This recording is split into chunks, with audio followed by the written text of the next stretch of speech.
Ako nga pala si Pachi, full-time foodpanda rider dito sa dait namin. Ngayong araw nga pala ay hindi ako nag-duty sa Foodpanda. Ito na kasi yung last day ko dito sa boarding house kasi nakapagpaalam na ako na lilipat na ako na matutuluyan. Bali ginrab ko na kasi yung inoffer sa akin na matutuluyan para makatipid-tipid ako. Malaking bagay na yun sa akin para makaipon ako. Sa mga hindi nga pala nakakaalam ay inoperan ako ni baby girl na lumipat na dun sa bahay nila kasi walang kasama yung mother niya. Bali ito kasi si baby girl ay nagtatrabaho na sa abroad. Kakalis niya lang nitong December kaya matagal-tagal pa siya bago bumalik. Almost 2 years nga ang kontrata niya kaya naman LDR kami. Hay, ang hirap pala kapag LDR no? Sa sobrang pangungulila ko sa kanya pati yung electric fan ko na pagbalingan ko. Ito kasi electric fan ko kung kailan naalis na ako saka naman nasira. Kaya naman nagamit ko tuloy yung pagka-electrical engineering ko. Tinan mo gumana. Tuwang-tuwa nga ako sa mga oras na yan. Kasi kung napapansin nyo ay naliligo na ako sa pawis niya. Sobrang init ba naman? Tapos wala pang 2 minuto ay biglang tumigil na. Hay, kapag ako talaga nag-aayos ang bilis masira. Maitapon na nga.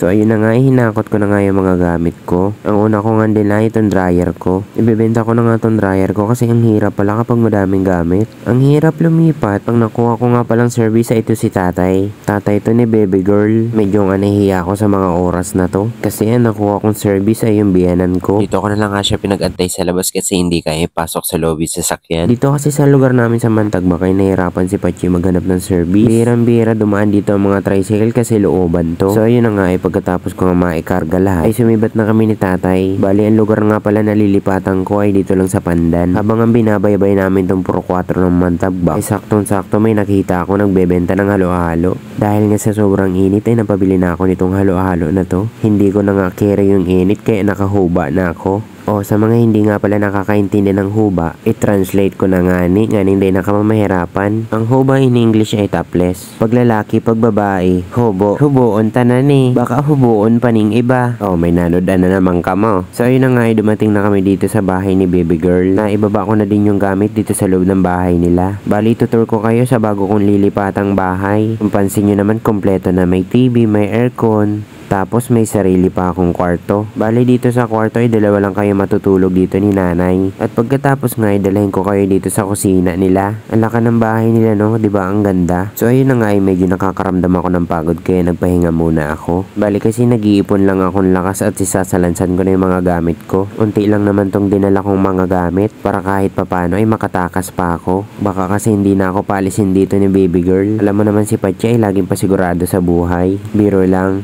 Yan lang talaga yung mga dinala kong gamit. So yung iba kong gamit ay pinaglumaan ko na. Marami-rami na din kasi sa mga gamit ko ay hindi na kasya. Kaya feeling ko ang taba ko na. So ayun na nga ay pagkatapos ko nga maisalansan yung mga gamit ko dun sa Pandan ay bumalik kami ni tatay dito sa boarding house ko. Hindi nga ako nag-aalam medyo madami na yung gamit ko sa boarding house. Kaya yung iba sa mga gamit ko ay uuwi ko sa bahay namin. Yung bahay nga pala ni Pachi ay tatawid ka ng dagat. Yung tawag nga pala sa barangay namin ay Manggisok. Ang karamihang hanap buhay dun sa barangay namin ay mangingisda. Kaya yun yung kinalakihan kong hanap buhay sa amin. Nung hindi pa ako nag-aaral ay sinasama ako ni Papa manghuli ng isda. Sa paghahanap buhay niya, pero kahit yun yung kinalakihan ko, hindi ako sanay sa dagat. Kapag sinasama ako ni Papa manghuli ng isda, ay nalulula ako at nagsusuka. Pero kahit na ganoon ay naobliga ako sumama. Kasi nga wala siyang kasama. Pagkadating namin dito sa Mercedes, ay sinundo na ako ng yate ko. Yes po, tama ang rinig nyo, may yate kami. Biro lang. Dito pala sa yate ko ay magbabayad ka lang ng 10 piso ay magiging yate mo na. Magiging pagmamayari mo na. So ayun na nga ay pagkababa namin ng yate ko, ay kumuha na nga dito si Pachi ng tricycle. Sa Puro 4 Manggiso nga si Pachi nakatira kaya kung lalakarin mo ay medyo malayo-layo. Bihira na lang ako makauwi dito kaya napansin kung pinagawa na yung kalsada. Kasi siguro baka alam nilang uuwi ako. Biro lang. May mga alaga nga pala kayong mga dinosaur dito. Syempre, pakita ko sa inyo yung bahay namin. Baka kasi mag-expect kayo na mayaman ako. Mahirap lang po talaga kami pero masaya. Masaya ang pamilya namin lalo na pagsama-sama. Pagdating ko nga sa bahay, sinalansan ko na yung mga gamit ko. Pasensya na dito sa kwarto ko medyo magulo. Pagkatapos ko nga masalansan ay napalaban si tatay sa inuman. Ito nga pala yung aso ko, si Panda. Hindi ko alam bakit pinangalanan nila tong Panda. Hanggang dito na lang muna. Salamat.